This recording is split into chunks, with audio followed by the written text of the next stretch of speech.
మన ప్రభువైన యేసుక్రీస్తు వారి పేరట మీ అందరికీ వందనాలండి. ప్రార్థన చేసుకుని మనం ప్రారంభించుకుందాం. కృపా సత్య సంపూర్ణుడైన మా పరలోకపు తండ్రి, మీ పరిశుద్ధ నామానికి వందనాలు ప్రభువా. ఈ సమయంన ఈ సువార్తలలో నుండి కొన్ని విషయాల్ని మేము నేర్చుకుంటుండగా పరిశుద్ధాత్మను మాకు దయచేయమని నజరేయుడైన యేసుక్రీస్తు వారి నామమున అడిగి వేడుకుని ప్రార్థించుకొనుచున్నాము తండ్రి. ఆమేన్. ఆమేన్. మార్కు సువార్త 10వ అధ్యాయము 13వ వచనానికి మన పరిశుద్ధ గ్రంథాన్ని తిప్పినట్లయితే, తమ చిన్న బిడ్డలను ముట్టవలెనని కొందరు ఆయన యొద్దకు వారిని తీసుకుని వచ్చిరి. మనం ఇక్కడ చూసుకున్నట్లయితే కొంతమంది తల్లిదండ్రులు వారి పిల్లల్ని యేసుప్రభు దగ్గరికి ఆయన ముట్టుకుంటారని వారు తీసుకొస్తున్నారు.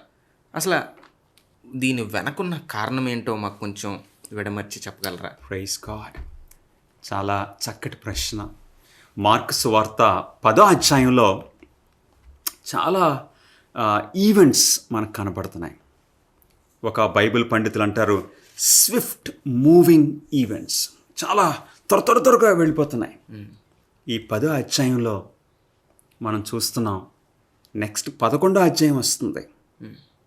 11వ అధ్యాయంలో ఇంకా ప్రభువైన యేసుక్రీస్తు వారి యొక్క లాస్ట్ వీక్, ఇక ఆయన సిలువ వేయబడక ముందు ఒక వారం ముందు జరిగే సంఘటనలు, ఆ వారంలో జరిగిన సంఘటనలు నెక్స్ట్ వస్తున్నాయి.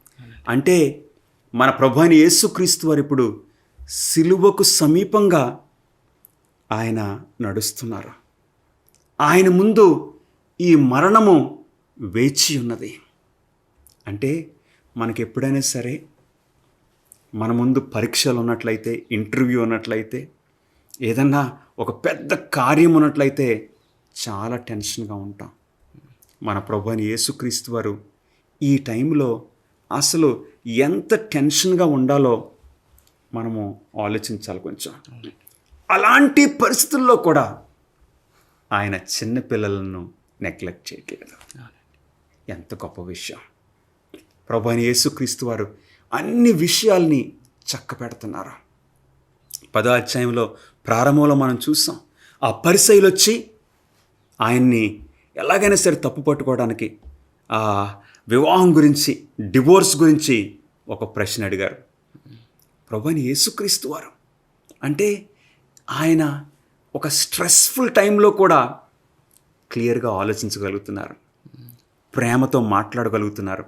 ఇప్పుడు మీరు అడిగిన ప్రకారంగా తల్లిదండ్రులు వారి పిల్లలను తీసుకొచ్చి యేసయ్యను ఆశీర్వదించమని అడుగుతున్నారు.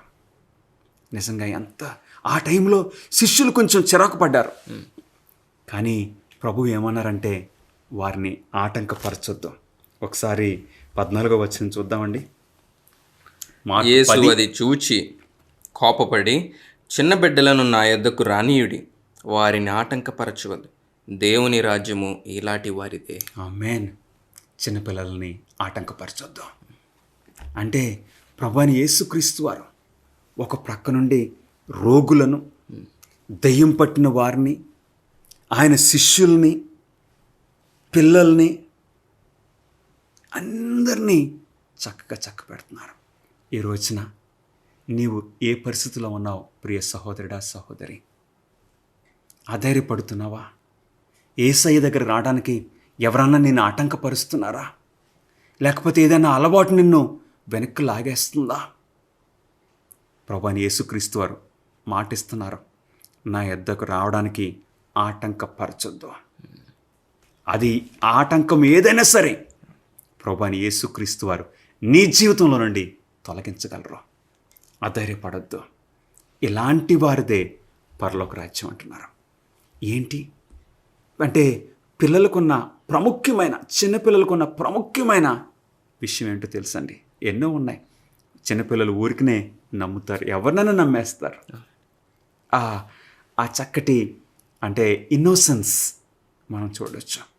కానీ ప్రభువైన యేసుక్రీస్తు వారు ఇక్కడ ఎంఫసైజ్ చేస్తున్న చాలా ప్రాముఖ్యమైన విషయం ఏంటంటే, పెద్దలైతే వారికి కొంచెం సెల్ఫ్ కాన్ఫిడెన్స్ ఉంటుంది. నేను చేయగలను, నాకు జ్ఞానం ఉంది, నాకు అనుభవం ఉంది, నాకు ధనం ఉంది, నాకు చాలా సపోర్ట్ ఉంది, పలుకుబడి ఇవన్నీ చూస్తాం పెద్దలో. కానీ పిల్లలైతే డిపెండెన్స్, టోటల్ డిపెండెన్స్. పెద్దలైతే సెల్ఫ్ డిపెండెన్స్. నా డిగ్రీ, నా ఉద్యోగం నాది అన్నదంట. పిల్లలైతే డిపెండెన్స్, టోటల్ డిపెండెన్స్. ప్రభువైన యేసుక్రీస్తు వారు నీ దగ్గర నుండి నా దగ్గర నుండి కోరేది ఏంటంటే టోటల్ డిపెండెన్స్. మనల్ని రక్షించడానికి ఆయన ఒక పసిబిడ్డగా ఈ భూలోకానికి వచ్చారు. ఒక బేబీ, ఒక మానవుడిగా, ఒక పసిబిడ్డగా. ఆ పసిబిడ్డ ఫర్ ఎవ్రీథింగ్, ప్రతి విషయానికి తల్లిదండ్రుల మీద ఆధారపడాలి. Jesus became a helpless baby to save us. మనల్ని విమోచించడానికి, మనల్ని రక్షించడానికి ఆయన హెల్ప్లెస్. మనం కూడా రక్షింపబడాలంటే మనం కూడా అలాగవ్వాలి. Totally dependent. ఎందుకంటే మన రక్షణకు మన నీతి ఎలా ఉందంటండి? మురికి గుడ్డల వలె ఉన్నది, అసహ్యంగా ఉంది. What clean thing can come out of the unclean. ఈ పాపిస్ట్ జీవితం నుండి ఏ మంచిది బయటకు రాగలుగుతాం? ఏమీ లేదు. అంటే total dependence upon our saviour. ఈ చిన్నపిల్లల ద్వారా ఈ విషయాన్ని మన ప్రభువు మనకు తెలియజేస్తున్నారు. ఈరోజు ప్రియ సహోదరుడా, సహోదరి, నీ జీవితంలో ఆ డిపెండెన్స్, ఆ ఆధారపడటం, ప్రభువైన యేసుక్రీస్తు వారి మీద ఆధారపడటం నువ్వు నేర్చుకున్నావా? నేర్చుకోవాలని ఆశపడుతున్నావా? ప్రతి విషయానికి ఎందుకులే ఆ చిన్నది నేను చేసేయగలను, పెద్దయ్యి దేవుని అడగొచ్చు, అట్లా కాదండి. ప్రతి విషయంలో learning to depend upon God, అది మనకు అవసరం. ఎందుకంటే అహంకారము మనకు పోవాలి, ఆ ఈగో మనకు పోవాలి. అప్పుడే దేవుని రాజ్యంలో మనం ప్రవేశించగలమా? పౌలు గారు అంటారు, నాట్ ఐ బట్ క్రైస్ట్. ఇక జీవించువాడును నేను కాదు, క్రీస్తే నా యందు జీవిస్తున్నారు. అది ఎప్పుడు జరుగుతుందంటే ఆ టోటల్ డిపెండెన్స్ మనం యేసయ్య మీద పెట్టినప్పుడు. చాలా చక్కగా మాకు వివరించినందుకు వందనాలండి. మనము 17వ వచనానికి చూసినట్లయితే మరొక సందర్భాన్ని మనం ఇక్కడ చూస్తున్నాం. మనం చూసినట్లయితే ఒక ధనవంతుడు పరిగెత్తుకుని యేసుప్రభు దగ్గరికి వచ్చి నిత్య జీవమునకు వారసుడు అవడానికి ఏం చేయాలి అని అడిగినప్పుడు యేసుప్రభు అంటారు, నేను సత్పురుషుడని నువ్వు ఎలా అంటావు అని యేసుప్రభు తిరిగి ఆయనకి ప్రశ్న వేస్తారు. దానికి జవాబు మీరు. ఆమేన్, ఆమేన్. ఇప్పుడు మార్క్స్ వార్త 10వ అధ్యాయం 17వ వచనం నుండి ఇప్పుడు మార్క్ చాలా స్పీడ్గా జరిగే సంఘటనలు ఒక్కొక్కటి రాసేస్తున్నాడు. 17వ వచనంలో ఆ యొక్క ధనవంతుడు, ఆయన ధనవంతుడు మాత్రమే కాదు, ఆయన ఒక యవనస్తుడు కూడా, యవన ప్రాయంలో రిచ్ యంగ్ రూలర్, అధికారి. సో ఆయనకు ధనం ఉంది, ఆయనకు అధికారం ఉన్నది, ఆయన మంచి ఎనర్జెటిక్గా ఉన్నాడు, మంచి యవన ప్రాయంలో ఉన్నాడు. అందుకే 17వ వచనం ఒకసారి చదువుదామండి. ఆయన బయలుదేరి మార్గమును పోచుండగా ఒకడు పరిగెత్తుకుని వచ్చి ఆయన ఎదుట మోకాళ్ళుని, సద్బోధకుడా, నిత్య జీవమునకు వారసుడు నగునట్టుకు నేనేమి చేయుదునని ఆయనని అడిగాను. అవునండి, ఎట్లాగొచ్చాడంటండి? ఎనర్జెటిక్, పరిగెత్తుకుని వచ్చాడు. ఆయన ఎదుట మోకాళ్ళుని అంటే చాలా రెస్పెక్ట్ కూడా ఉంది. ఆయనకి ధనం ఉంది, వయసు ఉంది, అధికారం ఉంది, మంచి గౌరవం కూడా ఉన్నది. ప్రభువైన యేసుక్రీస్తు వారిని అంటున్నాడు సద్బోధకుడా. నిజంగా మన ప్రభువైన యేసుక్రీస్తు వారిని ఆయన కరెక్ట్గా గుర్తుపట్టాడు. Good teacher. ఎందుకంటే యేసయ్యలో ఏ పొరపాటు కనపట్టలేదు. ప్రభువైన యేసుక్రీస్తు వారిని పిలాతు అంటాడు తర్వాత, ఈయన యందు నాకు ఏ లోపము కనపట్టలేదు అని 3 సార్లు పిలాతు అంటాడు. ఎంతోమందిని చూశాడు, ఎన్నో క్రిమినల్స్, గొప్ప వ్యక్తులను చూశాడు పిలాతు. కానీ ఈ వ్యక్తి డిఫరెంట్. ఈయనలో నాకు ఏ లోపం కనపట్లేదు. వారు అబద్ధ సాక్ష్యాలు తీసుకొచ్చారు, అవన్నీ కూడా ఆయన దగ్గర కుదరట్లేదు. కరెక్ట్గానే చెప్పాడు. ఎందుకంటే ఎంతోమంది బోధకులు ఉన్నారు, కానీ బోధకులకు బోధకుడు మన ప్రభువైన యేసుక్రీస్తు వారు. We praise God. ఆయన ఏ పాపం చేయలేదు, ఎవరి ఎడల స్వార్థంగా ప్రవర్తించలేదు, ఎవరి ఎడల గౌరవంగా ప్రభువైన యేసుక్రీస్తు వారు ప్రవర్తించలేదు. అన్ని విషయాల్లో కరెక్ట్గా ఉంటున్న మన ప్రభువైన యేసుక్రీస్తు వారికి ఇది సద్బోధకుడా అంటాం వర్తిస్తుంది. నిజంగానండి, ఎంతోమంది బోధకులు వచ్చిపోయారు, కానీ యేసుక్రీస్తు వారు లాంటి బోధకులు ఈ లోకంలో లేరు. ఇప్పుడు ఆయన ఏం ప్రశ్న అడుగుతున్నాడో మనం చూద్దామండి. సద్బోధకుడా, నిత్య జీవమునకు వారసుడినగుటకు నేను ఏమి చేయదునా? ఇంతకు ముందే ప్రభువైన యేసుక్రీస్తు వారు చిన్నపిల్లల్లాగా ఉంటేనే మనం పరలోక రాజ్యం చేరతామని. ఇప్పుడు ఈయన అడుగుతున్నాడు. ప్రభువైన యేసుక్రీస్తు వారు ఆ రిచ్ యంగ్ రూలర్, ఆయన చూసి ప్రభువైన యేసుక్రీస్తు వారు ఇప్పుడు సమాధానం ఎలాగిస్తున్నారో మనం చూద్దామండి. 19వ వచనంలో, నరహత్య చేయవద్దు, వ్యభిచరింపవద్దు, దొంగిలవద్దు, అబద్ధ సాక్ష్యము పలుకవద్దు, మోసపుచ్చవద్దు, నీ తల్లిదండ్రులను సన్మానింపుము అను ఆజ్ఞలు నీకు తెలియను కదా అని అతనితో చెప్పాను. Praise God. ప్రభువైన యేసుక్రీస్తు వారు 10 ఆజ్ఞల్లో సెకండ్ పార్ట్, నరహత్య చేయవద్దు, వ్యభిచరింపవద్దు, ఈ సెకండ్ టేబుల్ అంటే ఈ ఆజ్ఞలను ప్రభువైన యేసుక్రీస్తు వారు ఆయనకు వివరిస్తున్నారు. అంటే ఆయన లోపము ఇక్కడ ఉందన్నమాట, ఇక్కడ ఉంది. ఇప్పుడు నిత్య జీవానికి వారసుడు కావాలంటే ఇవి ఈ విషయాల్లో. సో అప్పుడు వెంటనే ఆయన స్పందన ఏంటి? ఆయన ఏమని స్పందిస్తున్నాడు? అందుకు అతడు, బోధకుడా, బాల్యము నుండి ఇవన్నీ అనుసరించుచునే ఉంటేనని చెప్పాను. నేను చిన్నప్పటి నుండి ఇవి అనుసరిస్తున్నాను, ఇవన్నీ నాకు తెలుసు. యేసు అతన్ని చూచి అతన్ని ప్రేమించి 21వ వచనం, నీకు ఒకటి కొదువుగానున్నది.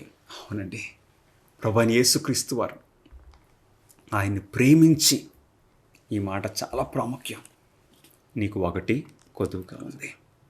ఎందుకంటే కొంతమంది అంటారు పెద్దలు, నోరు ఆగిలిస్తే పేగులు లెక్కెట్టేస్తాడు. అంటే ఆయనకి ఎక్కువ టైం పట్టదు పరిస్థితి ఏంటో తెలుసుకోవడానికి. అవును, మన ప్రభువైన యేసుక్రీస్తు వారు ఆయన మన హృదయాలని పరిశీలించే దేవుడు. మనుషులు పైరూపాన్ని చూస్తారు, కానీ దేవుడు అంతరంగపు హృదయాన్ని ఆయన చూస్తారు. మనుషుల గురించి ఎవరూ ఆయనకు చెప్పక్కర్లేదు, ఎందుకంటే ఆయన మన బయట మన పరిస్థితి తెలుసు, అంతరంగంలో ఏముందో, ఏమై ఉన్నామో కూడా ఆయనకు బాగా తెలుసు. కాబట్టి ఒకటి కొదువుగా ఉన్నది. ఏంట కొదువుగా ఉన్నది? నీ వెళ్ళి నీకు కలిగినవన్నీ అమ్మి బీదలకిమ్ము, పరలోకమందు నీకు ధనము కలుగును, నీవు వచ్చి నన్ను వెంబడించమని చెప్పాను. ఆ ధనవంతునికి ప్రభువైన యేసుక్రీస్తు వారు చెప్పారు, నీ ధనాన్ని అమ్మి బీదలకి. ఎందుకు ఈ మాటలు ప్రభు సెలవిచ్చారో తెలుసండి.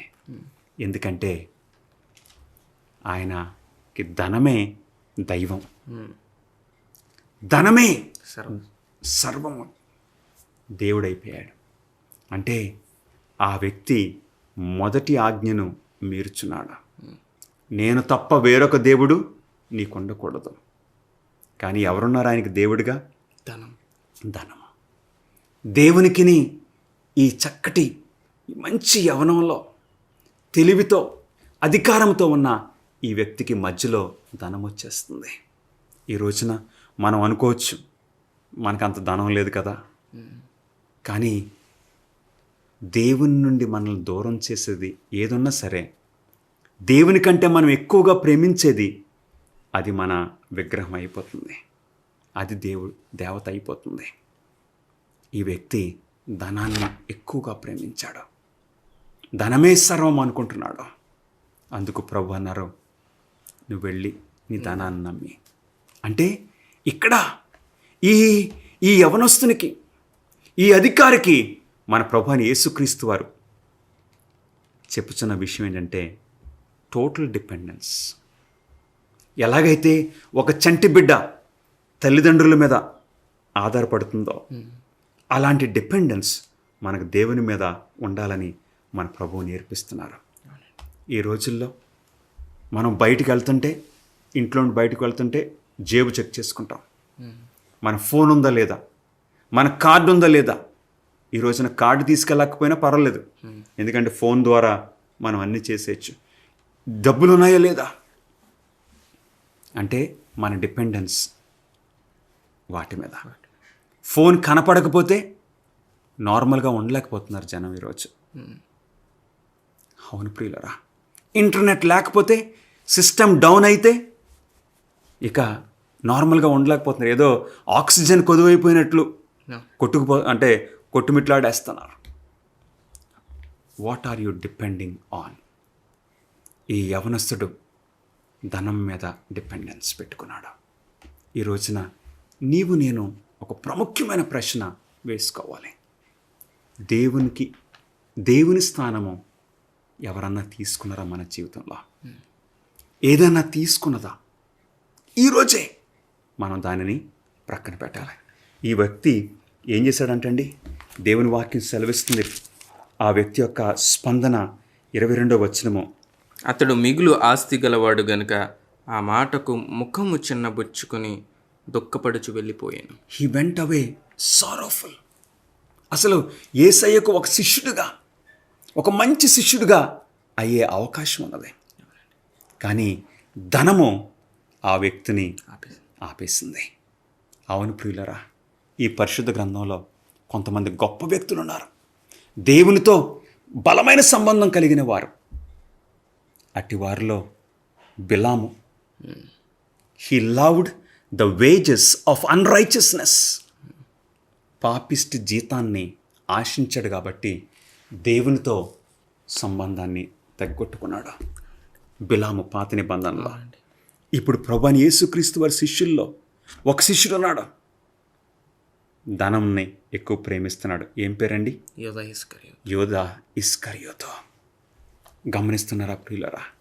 ఈ రోజున ఏ విషయం నీ జీవితంలో ధనము నిన్ను దేవుని నుండి దూరం చేస్తుందా?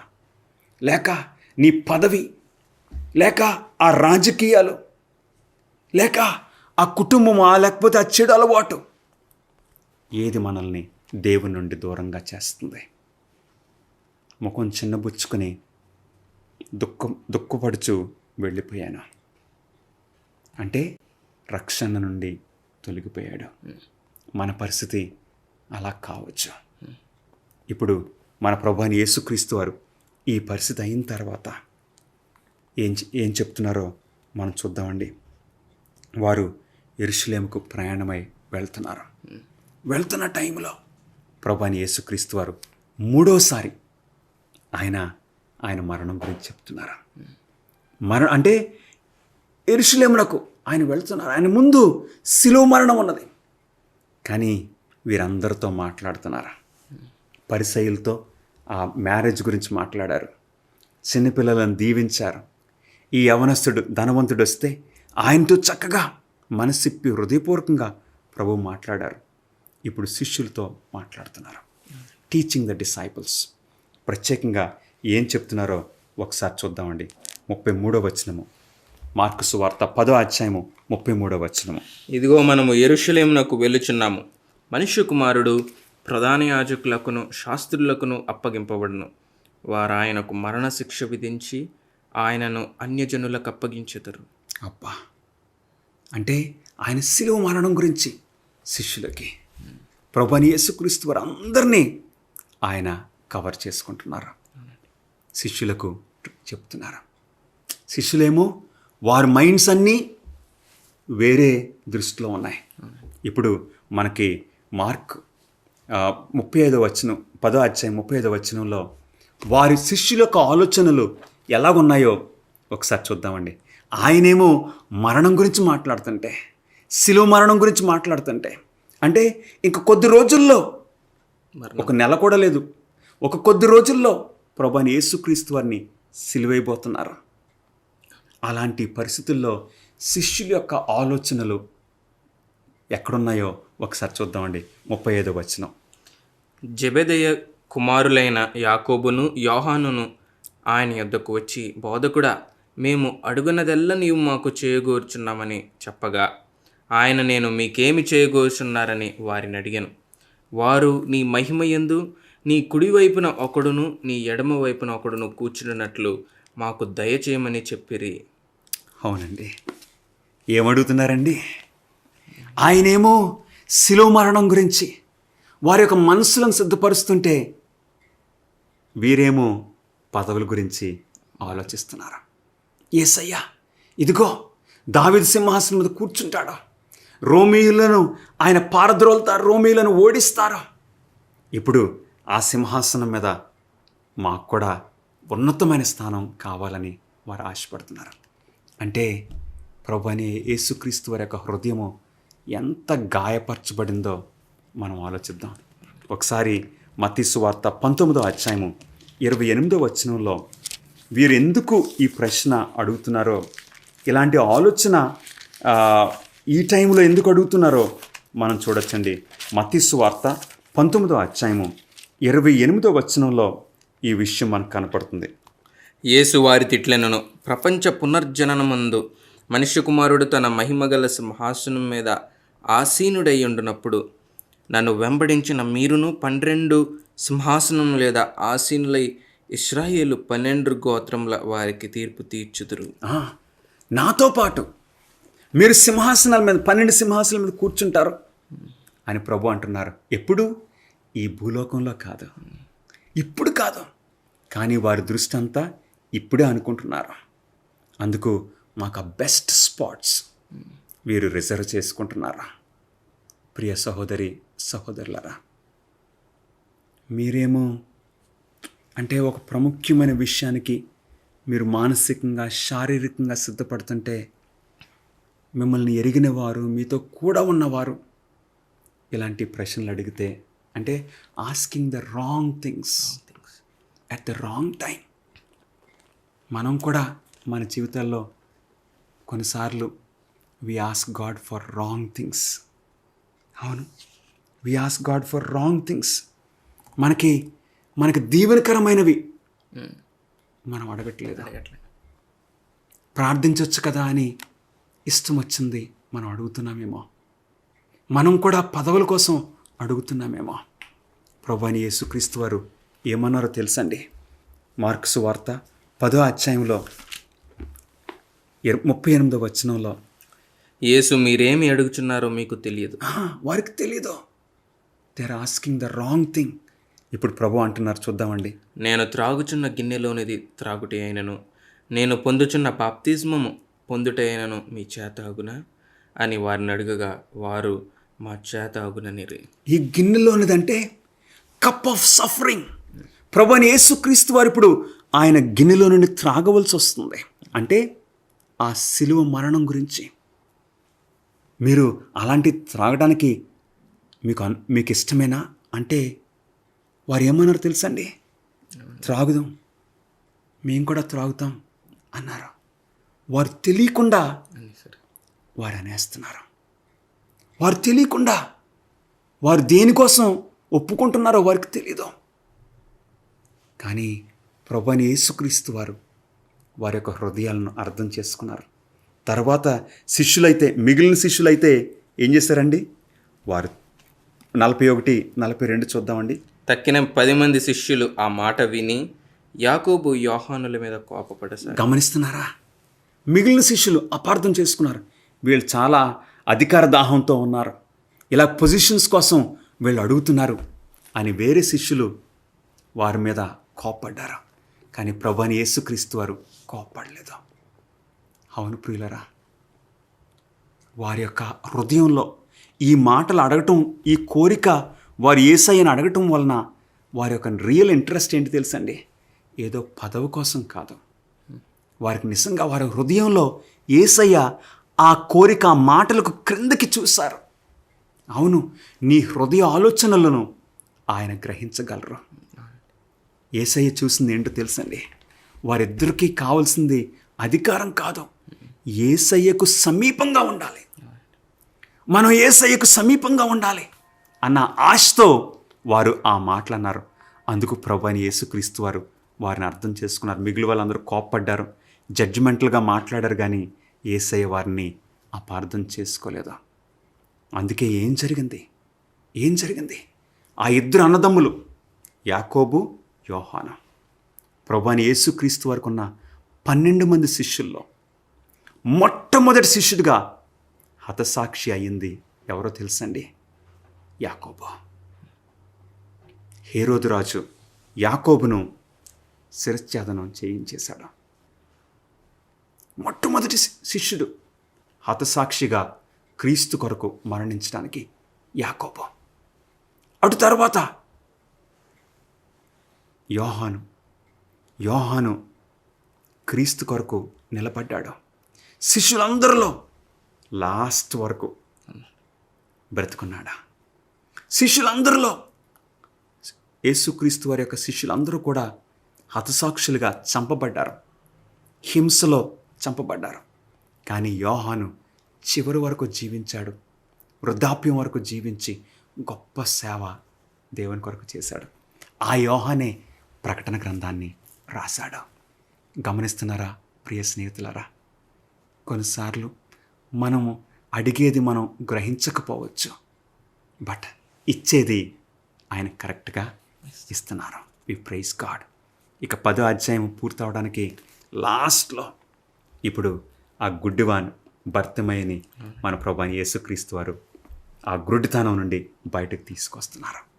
గమనిస్తున్నారా ప్రియులరా?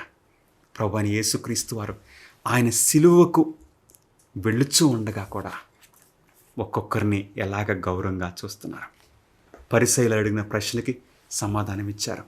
చిన్నపిల్లలను ఆశీర్వదించారు. తర్వాత ఆ రిచ్ యంగ్ రూలర్ ఆయనతో కూడా గౌరవంగా మాట్లాడి ఆయన దేవుని వైపు నడిపించడానికి ప్రయత్నం చేశారు. ఈ శిష్యుల కోరికను ఆయన తీరుస్తున్నారు. తర్వాత గుడ్డివారిని కూడా ఆయన నెగ్లెక్ట్ చేయట్లేదు. కాబట్టి ఈరోజు నీవు ఏ పరిస్థితిలో ఉన్నా సరే అధైర్యపడనక్కర్లేదు. You can come to Jesus. అయ్యో చాలామంది ఆయనకు ప్రార్థనలు చేస్తున్నారు, నా ప్రార్థన ఏం వింటారు అనుకో అక్కర్లేదా? ఆయన చుట్టూ జనసమూహాలు ఉన్నారు, నేను లెక్క లేదు. You are special to Jesus. కాబట్టి యేసయ్య దగ్గరికి మనం రావచ్చు.